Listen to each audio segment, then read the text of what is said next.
Dalawin na tataya. 2,000 lang yan tayo, no? Pero sana po nakatulong sa inyo yan, ha. Galing naman po yan sa puso ko, ha.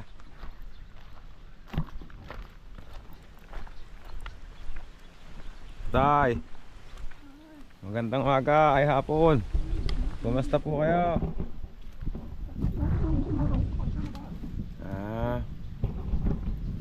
Kung maliwalas na yung mga konyo dito, pinatanggal nyo na po. Gandang hapon po, ha. Pasensya na po kayo, ngayon lang ako nakabalik, ha. Kumusta po kayo? Hindi po ata kayo makapagsalita. May ubo po kayo? Hindi. Walang nagbibigay ng pagkain po lang. Hindi na po kayo makapagsalita? Makapagsalita rin. May ubo po kayo. Pero dito pa rin po kayo nakatira, ano po? Dito ako natutulog. Ako, dito pa rin kayo natutulog. Oo nga, ala na si Inang, ano po? Hindi ko na makikita, ala na si Inang, hindi nyo po nami-miss.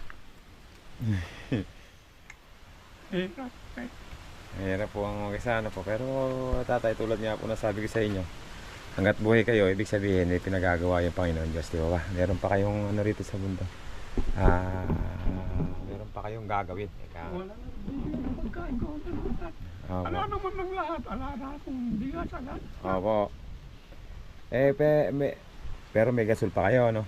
Meron. Kaya lang. Yung iluluto naman lang wala. Kaya lang, hindi na nga ako bumibili ng pagkain para sa inyo. Pera na lang ibibigay ko, di ba? Salamat naman. Para alam niyo yung bibili yung gusto nyo, di ba? Kasi kung bibili na agad ako ng pagkain,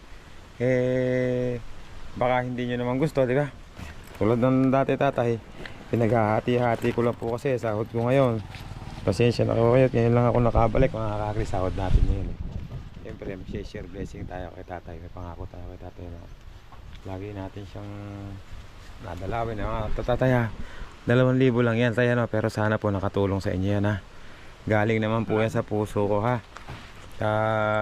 Pag nagpatayo kasi ako ng kubo, ganyan din sa yung bahay ko, kaya pero nakabili ko ng lupa, kaya hindi ako nakadalaw nung nakaraan at naubos din yung pera ko at nakalipat na ako sa ganito lang din ang nagkaiba lang, mga kagri, bahay ko sawali yung kay tatay, ganon, ayun, sasag, ayun, ganon yung akin, ganon yung pinatayo kong bahay.